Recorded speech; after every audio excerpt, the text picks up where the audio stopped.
Well, hi there. Welcome back to Kramer's Garage. This is episode 2 of the 1977 Goldwing basket case project. So, in episode 1, I showed you the frame, how badly it was rusted, and it's been sent out for repair.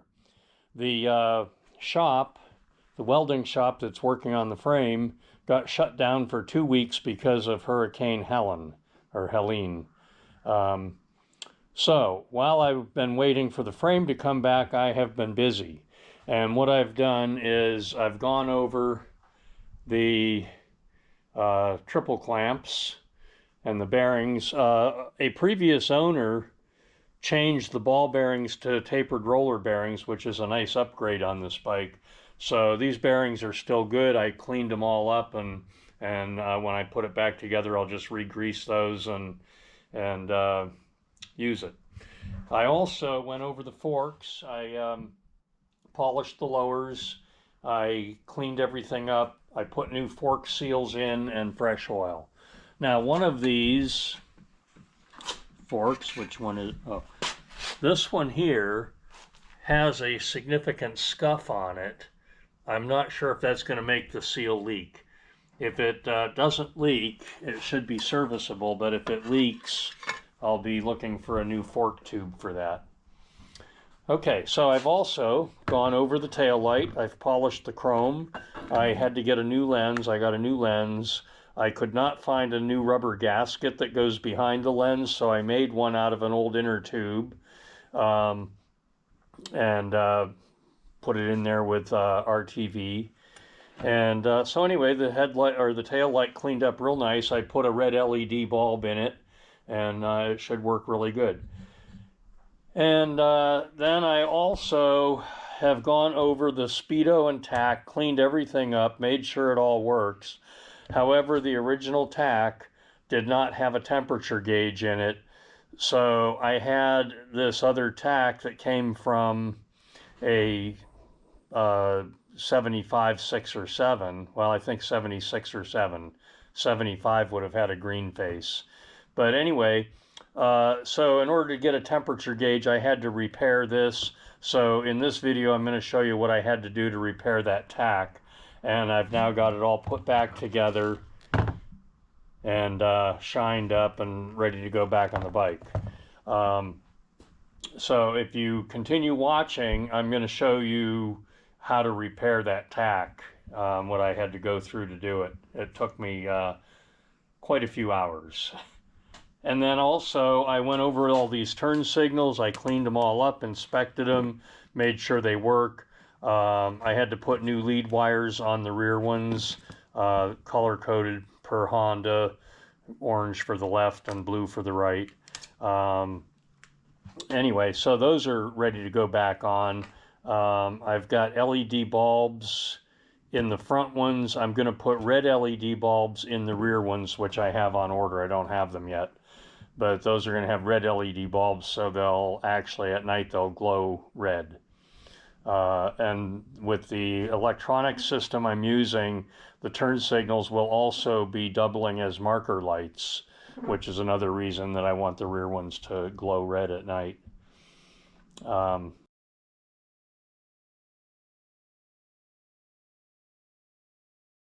This is JB steel piled on there pretty thick, and there's a mounting bracket like this that I have to put back on over here, and that's going to be glued on with JB steel also.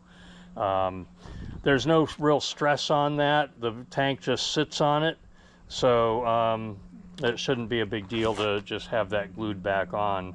And then this rubber piece goes across, and the tank sits on one of the frame members. So anyway, that's I'm getting ready to paint the bottom of the tank. And then if you remember in episode 1, I showed you the battery box was all bent up and bad shape. So I've completely straightened it. I have not painted it yet. So that's another thing I'm getting ready to do now, is sand that down and repaint it. I also repaired the starter motor. If you recall in episode 1, I said the starter motor didn't work. So there it is, it's in the box. I took that all apart, cleaned it all up, and actually somebody took it apart once before, and one of the very thin shims that goes on the armature, when they put it back together, they got it out of place, and it was actually stuck to one of the magnets, and that was jamming up everything up. So I fixed that, and it works perfectly now. On the gas tank, get back to the gas tank for a minute. The fuel tank sender does not work. I have repaired some of these in the past. I'm not going to repair that one. I bought one on Amazon that's a more modern style. The float, let me set the camera down. The float goes up and down on a stainless steel rod, which provides the resistance for the gauge. This one has a resistance. You can get them in a variety of resistance. This has a resistance of 0 to 90. The original piece, this one, has a resistance of, I believe, 6 to 86 ohms. I think this 6 to 90 would work with the original gauge. However, I do not have an original gauge, so I also bought a fuel gauge. Oh, I bought a fuel gauge that's made to work on 0 to 90 ohms. So that should work perfectly. The only thing is that this gauge does not, it's a little smaller than the hole in the top shelter, so I'm going to have to make an adapter ring of some sort to get this to fit the hole. So that'll be another project when I start doing the body work. So anyway, these are all the things that I've done while I was waiting for that to come back.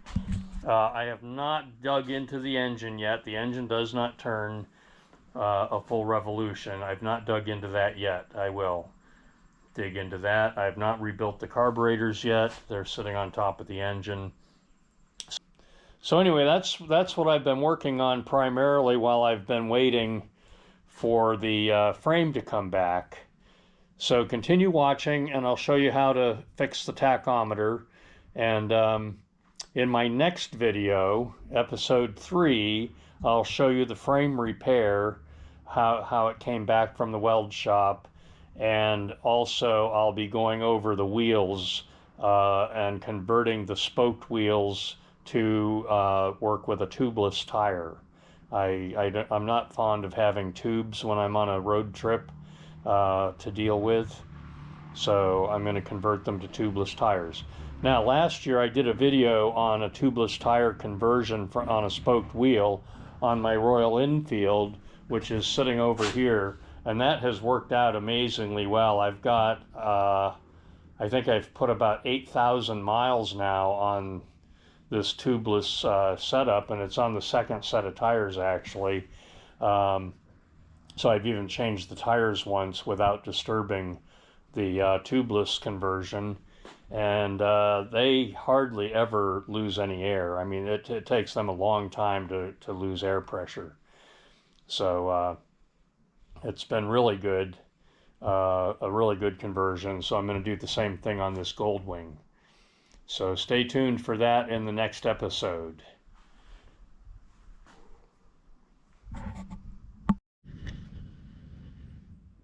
Okay, here's my speedometer all apart.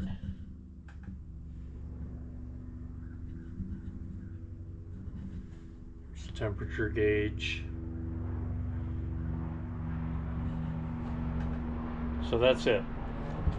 So I'm going to clean up this housing, but more importantly, this is the real culprit right here, is that rusted and broken cable in there. I'm going to try to get that out. I could potentially hold this magnet maybe in a soft vise and go in there with a drill and see if I can, although cables don't drill, but the drill might dig it out.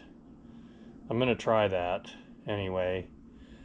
And my other option, I don't know if this is exactly the same drive or not. I know the same kind of cable fits it, but I don't know internally if it's identical, but I think it is.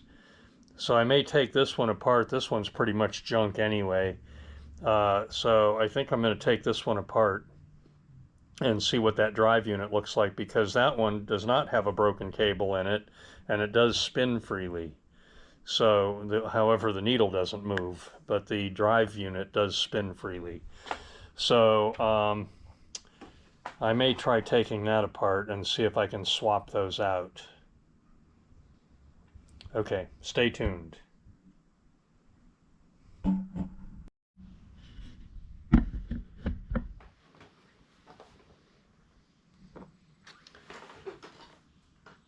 Okay, I've got this partially back together, and now look at this.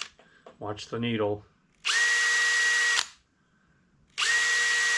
As you can see, it now works. I've taken the drive unit from a speedometer, put it in the tachometer,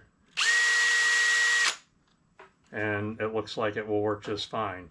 So now I'm going to reassemble the whole thing and see what I can do about that. I'm gonna, before I reassemble this, I just have the needle on here very loosely right now. I'm going to take that off.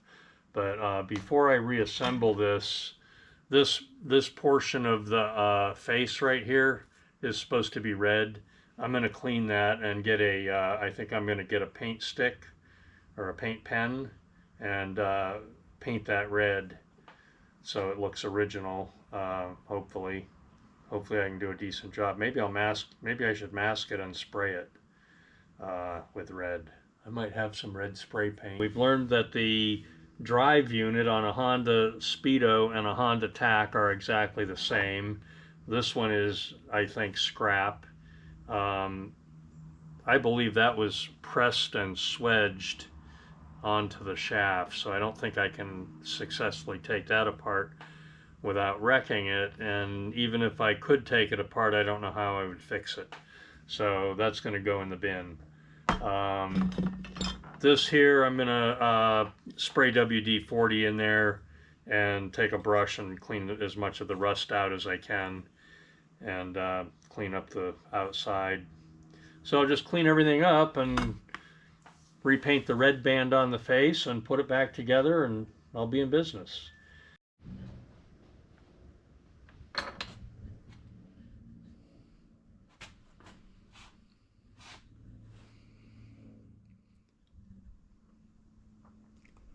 Okay, I have repaired my gauge, and to take this gauge apart, I cut the metal band with a Dremel. And I've put it back together, and I've put the metal band back on there with epoxy. Okay, so cutting the ring and then putting it back together with epoxy did not work out well at all. So what I'm doing now is I'm harvesting a new ring from an old speedometer from a GL1000. This speedometer has been on my shelf for at least 5 years. So I'm going to steal a ring from it. And what I did is I made a tool from a paint can opener by filing this down a little bit to make it thinner, and it fits in behind the ring. And then I put a hose clamp around the ring to prevent it from deforming as I pry it loose. So I'm going to try to pry this off very carefully, and hopefully I can use that to put the other tachometer back together. Okay, there's the speedometer with the case apart. It's the case. There's that. I'll set that aside. Okay, more importantly, here's the ring that I stole from the GL1100 speedometer. So now if you look at this, you'll see what I tried to do here was I tried to glue this ring back in place. In the process, about all I succeeded in doing was getting a bunch of epoxy on there and screwing up the paint. I did repaint this, and I'm going to be repainting it again after I get it back together.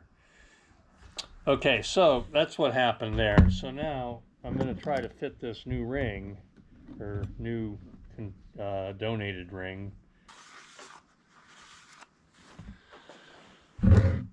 Okay, so I have to get this ring to fit on here. They look like the same size, so hopefully they are.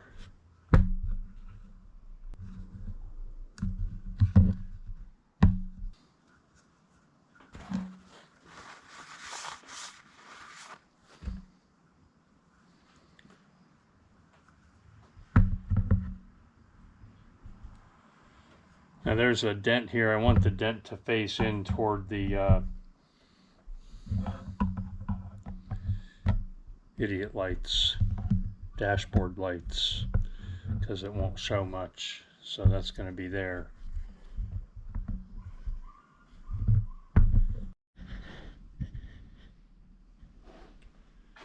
In order to get that ring back on, I had to hold the upper part of the case in a vise and get the edge of the ring sitting on the vise so it's supported, so I could push down really hard on the back part of the case to get it to snap into the ring, which I did eventually do, and it was quite difficult. And now I've used a bar clamp, and I've got a block of wood underneath across the face of the instrument. And so now I'm ready to start trying to peen the edge of this down, and I'm going to have to peen it just where it's sitting on the vise. Now I've got a special chisel that I ground down. I did this years ago. I ground it down and kind of rounded the end of it to use as a punch for things like this.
I'm going to turn it. Right here it's coming up a little bit. Take a small screwdriver and see if I can tap it back down.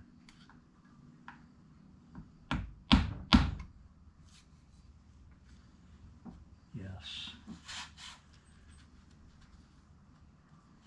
This edge too.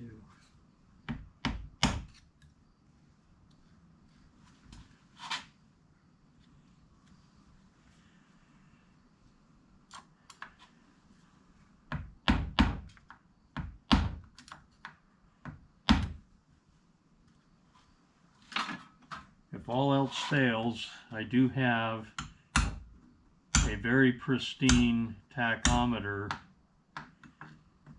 from a 78.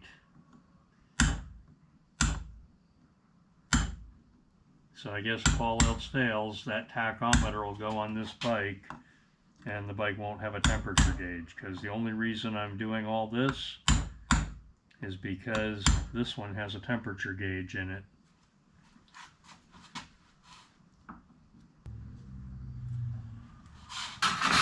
Okay, I don't think this clamp is helping anymore. I'm going to take it out and